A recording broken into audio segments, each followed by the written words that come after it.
Assalamualaikum warahmatullahi wabarakatuh. Baik, hari ini kita akan belajar tentang unsur dan struktur dari cerpen ya. Apa saja sih unsur dan struktur cerpen itu? Yang pertama kita bahas tentang unsurnya dulu ya. Unsurnya dulu kita bahas. Lanjut. Nah, ini unsurnya ada 7 ya. Uh, Unsurnya itu yang pertama ada unsur intrinsik, dan unsur intrinsik itu ada 7. Unsur intrinsik itu apa sih? Unsur yang eh, membangun cerpen itu dari dalam. Iya, benar ya. Unsur yang membangun dari dalam cerpen itu sendiri. Ini ada 7. Kemudian lebih jelasnya lagi di sini ada. Nah, penjelasannya apa itu tema ya? Tema adalah gagasan utama sebuah cerpen. Contohnya ada kemanusiaan, kekuasaan, kasih sayang, maupun persahabatan. Ini contoh tema ya, seperti itu tema. Kemudian lanjut, tokoh dan penokohan. Ya, tokoh dan penokohan. Dalam penokohan ditulis kan contoh dan watak dari tokoh. Tokoh merupakan pelaku ya. Tokoh adalah pelakunya, kalau penokohan adalah karakternya, yaitu perbedaan tokoh sama penokohan ya. Penokohan itu karakternya, tokoh itu pemainnya, seperti itu. Lanjut. Nah, ini ya. Tokoh kemudian ada ini, protagonis itu baik, antagonis itu yang jahat. Satu lagi tritagonis, yaitu penengah ya. Oke, lanjut. Latar itu adalah tempat, waktu, dan suasana. Apa itu latar tempat? Latar tempat adalah di mana kejadian atau peristiwa dalam cerpen itu terjadi. Contohnya di mana? Di sungai, ya, di sekolah, di hutan. Nah, seperti itu. Latar waktu. Berikutnya latar waktu. Latar waktu ini tidak terbatas dengan hari, pukul sekian, kejadian, tidak ya. Bisa dengan kemarin, kemudian pada zaman Belanda, kemudian setelah itu bisa, tidak harus sore pagi, seperti itu latar waktu. Setelah latar waktu ada latar suasana. Suasana yang tergolong dalam cerita itu apa gitu ya, sedih, kemudian gembira. Oke, setelah latar apa? Ada alur atau plot ya. Alurnya ada 3, alur maju, alur mundur. Alur maju berarti peristiwanya maju ya sampai akhir.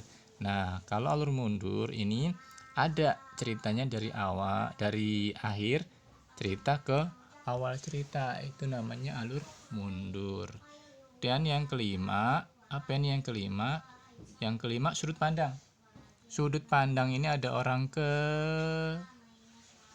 pertama dan ketiga. Nah, perbedaannya kalau pertama itu pakai kata aku, saya, hamba, beta.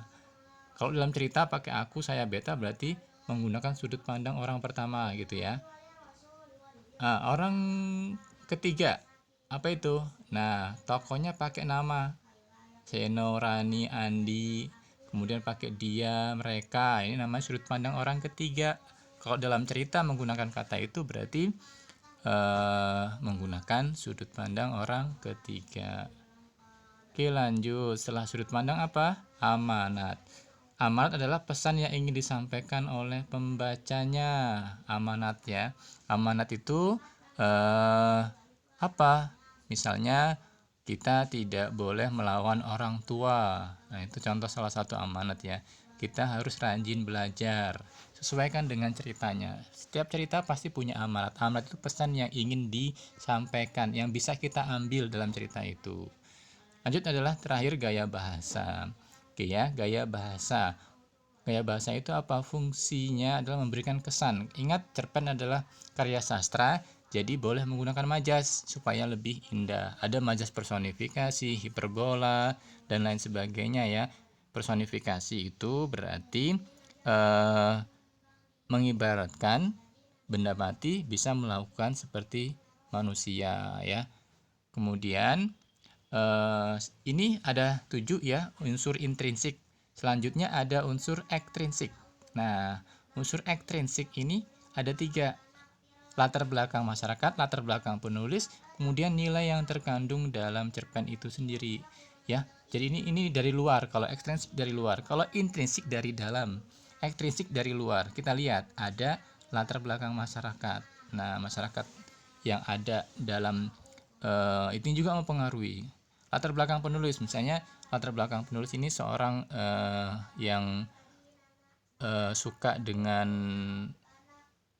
religius, agama, atau nanti pasti karyanya akan berhubungan dengan religius, atau nanti dia berhubungan dengan latar belakangnya, dia orangnya itu suka yang action. Nah, mungkin ceritanya nanti banyak yang action, atau ceritanya suka melo. Nah, ceritanya itu mempengaruhi cerita ya. Latar belakang masyarakat juga mempengaruhi. Dan yang ketiga adalah nilai yang terkandung dalam cerpen. Dalam cerpen itu ada nilai agama, sosial, budaya, dan moral. Nah, itu ya.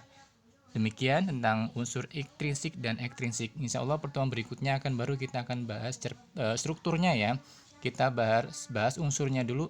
Ada unsur ekstrinsik dan unsur apa tadi? Intrinsik. Oke ya.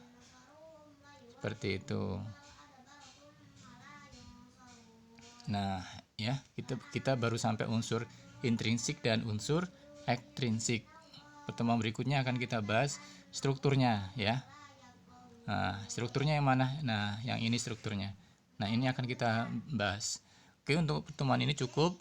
Silakan kita tanya jawab ya. Selanjutnya, Abi akhiri dulu penjelasan ini. Assalamualaikum warahmatullahi wabarakatuh.